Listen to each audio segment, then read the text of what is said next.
Welcome back to another video. It's amazing. But in this video, me and my daughter have decided to come down the coast and do a bit of exploring. So I found this place on Google Maps. It's an old disused stone quarry. I really wanted to come down and have a look because apparently it's a bit of a local legend around here. So I brought my daughter down and we're going to see if we can bag her first fish. We're going to do a bit of fishing down off the rocks, and the rest of it we're just going to spend exploring these caves. I mean, the caves look insane. And then we're going to come up later, see if we can catch a fish to have a cook up. If not, I bought some steak and cheese, so we're going to have steak and cheese sandwiches because that's just how we do it. So this quarry is actually very well known to the local people. A lot of people come down here to camp, to hike, to rock climb, and you will also see a lot of fishermen down here as well. Because it's namely a rock mark on the bottom of a cliff, it'll support a lot of bass, a lot of pollock and a lot of wrasse. And you'll also see the odd spear fishermen down here today. I've seen a few down here today. With regards to the actual history of this quarry was used up until the 1940s, providing all the stone used for every major building in London, which is absolutely fantastic. But during World War II, the Navy and the RAF actually used this spot as a defence base during the conflict. But the most important bit of information I can actually give you from this quarry is that it now helps several families of greater horseshoe bat, which are now considered critically endangered in the UK with their population down to 1%. So if you do come down here, you'll notice on the right hand side at the bottom of the track that a lot of the caves have actually been sectioned off, and this is because that part is actually being used as a conservation area for these bats to live, breed and feed, which I think is brilliant.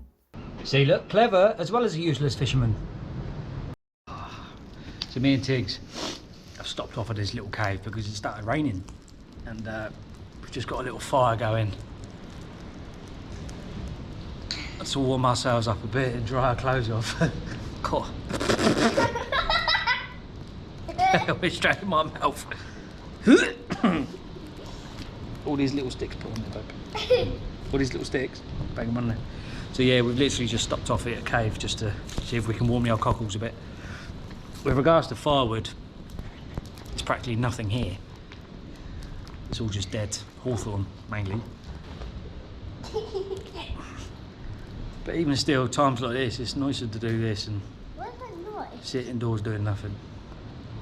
So we're going to warm up by the fire a bit, and then I think we're going to shoot off from here. We're going to find a nice little woodland to have a fire and cook something up in. What do you reckon?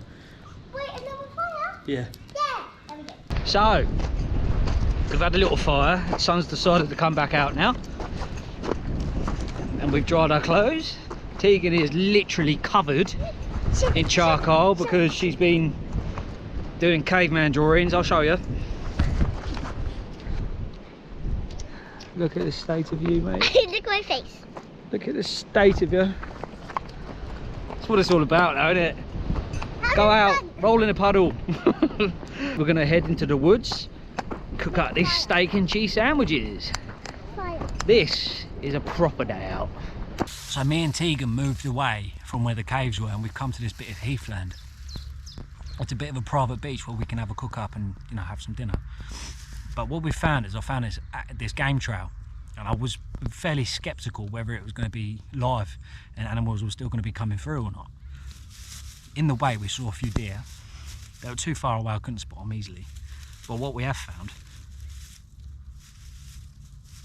is loads of drop-ins. Deer drop-ins. Loads of them. There's a big patch right here. Now these are fairly soft, so they're going to be fresh. So with any luck, if we keep our noise down, we should be able to find one. So I'm going to teach my 8-year-old how to track deer.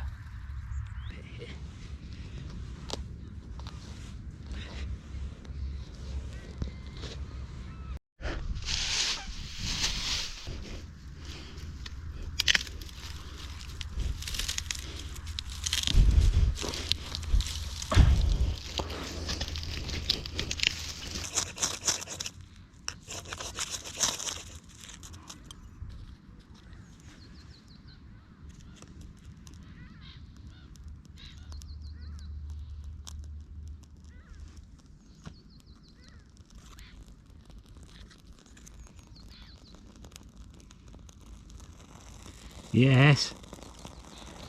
Yes. Ow. Yes.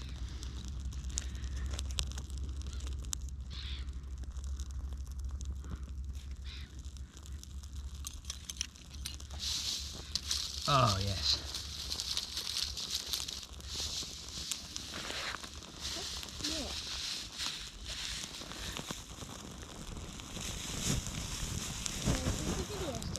Huh! Yeah.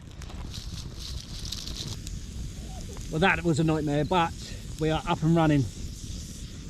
With regards to firewood, there's not a lot here, but there's tons of dried and dead gorse, which is what I've used for this. Cool. And it burns hot as well, so I'm going to wait for them to be a nice bed of coals. We'll get the frying pan out. I forgot the oil, so we're not cooking with oil. Again. But yeah, I know. But there should be enough heat on that, and there's enough fat in the steaks for them to cook like that anyway. And then we're going to make some nice steak and cheese sandwiches. That is what we are saying.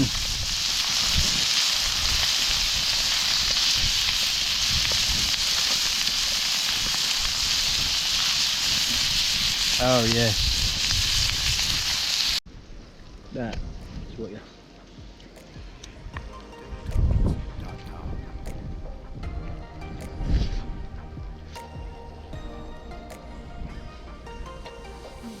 Good.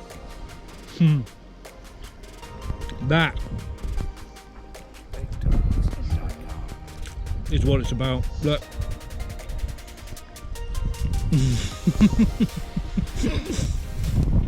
Me and Tigs have had a great day today.